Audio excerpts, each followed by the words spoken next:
सच्चिदानंद भगवान की जय।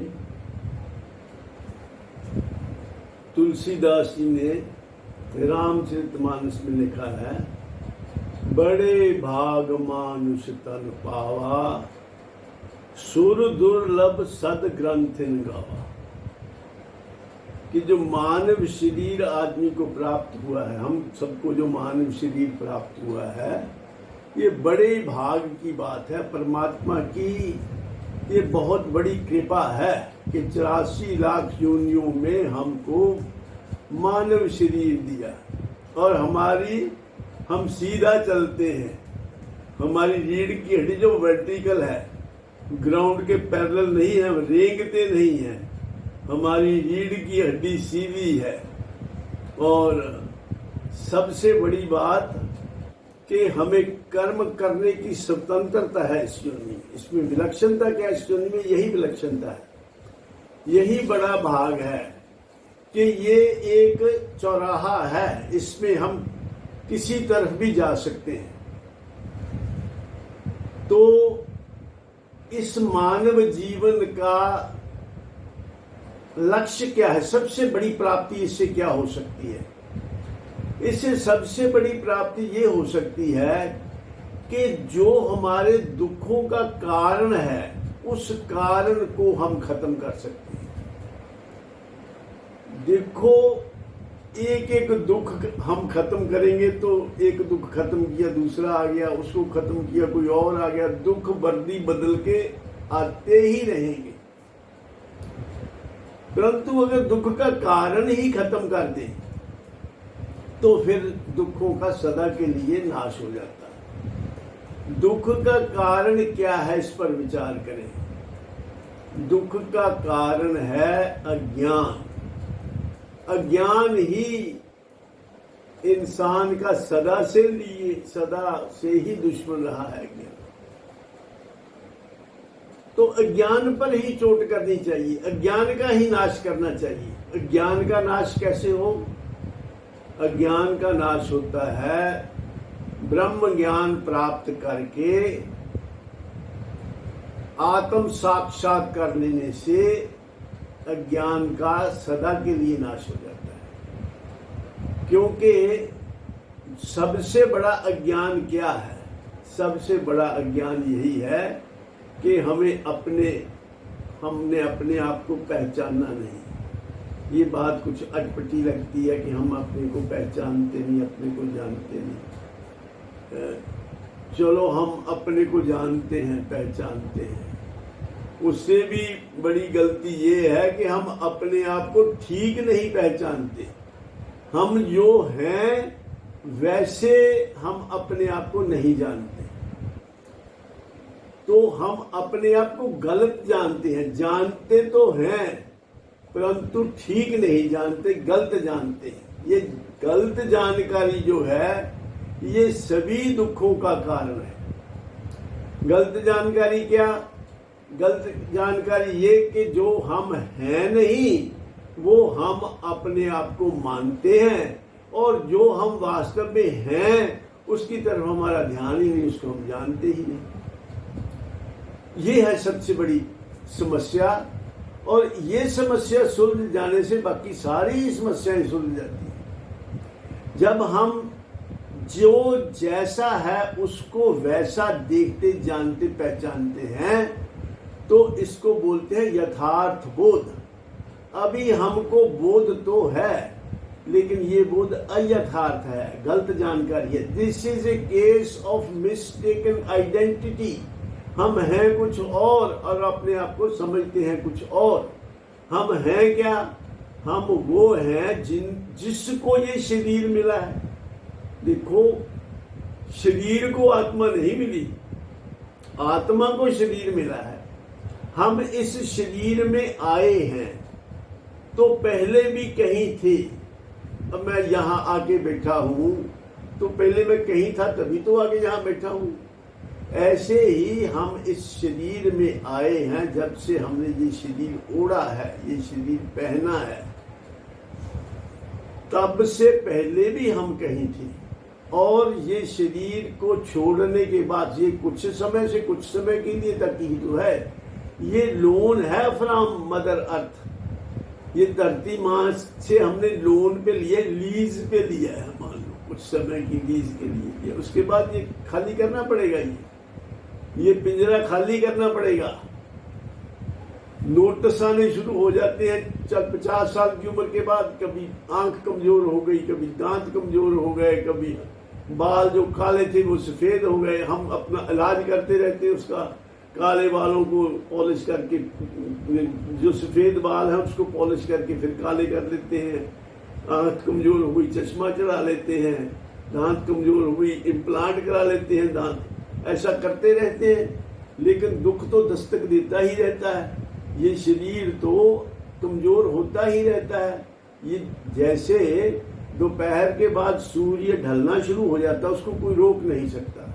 ऐसे ही जीवन का उतराव शुरू हो जाता है, हम अपने एंड की तरफ चलते हैं। वैसे तो जब हम जन्म लेते हैं, मृत्यु साथ ही होती है उस वक्त। हम अब अगर मैं कहूं कि मैंने 60 साल जी लिया, इसका ये भी मतलब है कि मैंने 60 साल में मर चुका हूं। और जब मैं मान लो 80, 82, 85, वटेवर 90 वटेवर जो मेरी एज परमात्मा ने जितने श्वास दिए होंगे, उस वक्त वो मरना बंद हो जाएगा। हम प्रतिक्षण मर रहे हैं। Life and death goes side by side. जब हम श्वास अंदर लेते हैं ये लाइफ है, जब हम श्वास बाहर छोड़ते हैं ये डेथ है। Life and death in the same breath.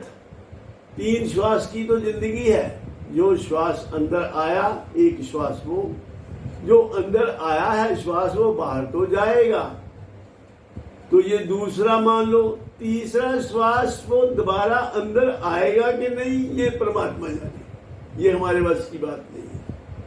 कई बार श्वास बाहर का बाहर ही नहीं आया, हार्ट एकदम स्टॉप हो जाता है काम करना। एक तो हार्ट फेलियर होता है, हार्ट अटैक होता है, एक हार्ट अचानक काम करना बंद ही कर देता है। तो किसी तरह से भी एंड आ जाता है। तो ये लाइफ इतनी फ्रेजाइल है, इतनी अनसर्टेन है, तो फिर इसमें क्या करना चाहिए? सबसे पहली बात यही करनी चाहिए कि हमें अपने आप को ठीक ठीक जान लेना चाहिए। उसके लिए देखो, हम बाहरी इंद्रिय सुख के पीछे दौड़े भागे फिरते रहते हैं, इंद्रियों के सुख के पीछे पड़े हुए हैं। लेकिन जो थोड़ी देर बैठकर अगर हम अपने स्वरूप का विचार करें, सुख मात्यंतकम यत बुद्धि ग्राह्य मतीन्द्रम वेति यत्न चैवायम स्थितश्चलति तत्वतः, तो हमें इंद्रियों से अतीत, जो इंद्रियों से प्राप्त नहीं हो सकता, ऐसा सुख मिलता है जिसको हम ब्रह्म सुख कह सकते हैं, जो अनंत मात्रा का होता है। तो ऐसा सुख लेने के लिए हमें कुछ समय ध्यान करना चाहिए। यम लब्धवाचा परम लाभम मन्यते नाधिकम तत् यस्मिन् स्थितो न दुखेन गुरुनापि विचाल्यते, जिसको अनुभव करके दुख का सदा के लिए नाश हो जाता है, और ऐसे सुख को मन उससे हटने के लिए तैयार नहीं, ऐसा सुख है ध्यान में। और इसको छोड़कर हम भागते फिरते हैं इंद्रियों के सुख के पीछे। इंद्रिय सुख क्षणिक है, कोई परमानेंट है नहीं। इंद्रिय सुख क्या छुओ छोड़ो, हम किसी चीज को हमेशा के लिए पकड़ के तो रख नहीं सकते। कोई चीज भी हम छूने और छोड़ने में ही सुख है, बल्कि छोड़ने में सुख है। छूने में तो सुख अनुभव होता है, छोड़ने में ही सुख मिलता है। तो चलो इसमें नहीं जाते। तो होता क्या है, ये जो इंद्रिय सुख है ये क्षणिक है, ये बाद में दुख देता है। जिस मात्रा में सुख मिलता है उसी मात्रा में ये दुख भी दे के जाता है। कोई भी चीज हम जिसको हम प्राप्त करना चाहते हैं, हमें लगता है कि इससे हमें सुख मिलेगा, तो वो मान लो प्राप्त हो गई हमें, तो वो हमेशा तो टिकी नहीं रह सकती। या तो उसके होते हुए हम चले जाएंगे, या हमारे होते हुए वो चीज चली जाएगी हमसे। तो जब जाएगी, बिछड़ेगी, हर चीज ने बिछड़ना, जो मिला है सो बिछड़ना है। तो जब बिछड़ेगी तो जिस मात्रा में उसकी प्राप्ति से सुख मिला था उसी मात्रा में दुख देके जाएगी। जो बिछड़ना है, जब भी कोई चीज मिलती है तो बिछड़ना अनुभव कर लो। मिलना बिछड़ने का संदेश है। ऐसा हो सकता है कि हमें कोई चीज मिले ही ना। मान लो हम शादी नहीं करते तो हमारी पत्नी कहां से बिछड़ जाएगी, हमारे बच्चे कहां से बिछड़ जाएंगे। तो अगर कोई चीज मिली ही नहीं तो वो बिछड़ेगी नहीं, लेकिन अगर कोई चीज मिली है तो वो बिछड़े बिना नहीं रह सकती।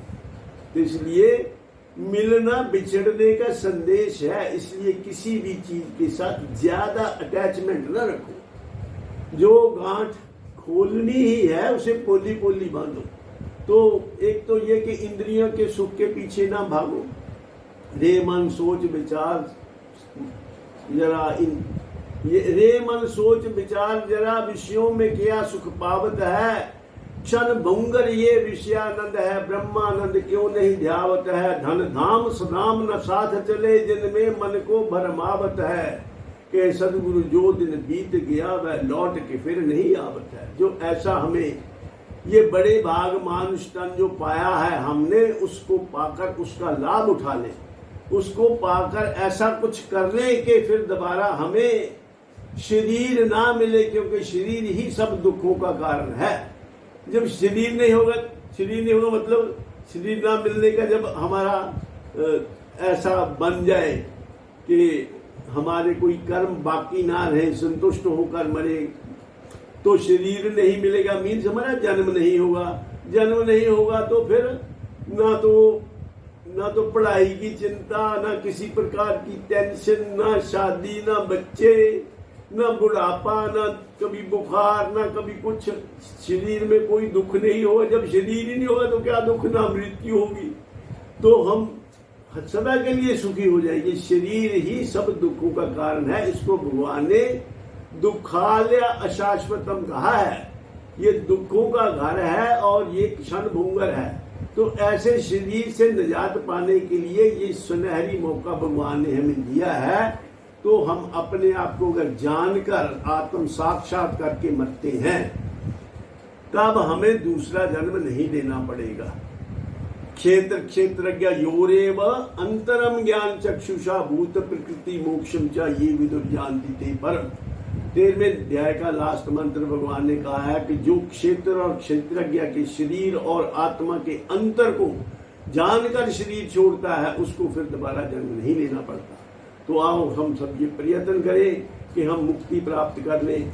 मान लो मुक्ति किसी तरह नहीं भी मिलती तो सदगति तो कहीं नहीं। इसलिए हम अपना जो बाहिर्मुख है, इंद्रियों के सुख की तरफ हम ललायत रहते हैं, अंतर्मुख होकर आत्मा परमात्मा के सुख का आनंद लें। इन्हीं शब्दों के साथ मैं अपनी वाणी को विराम देता हूँ और आप सबके कल्याण की कामना करता हूँ।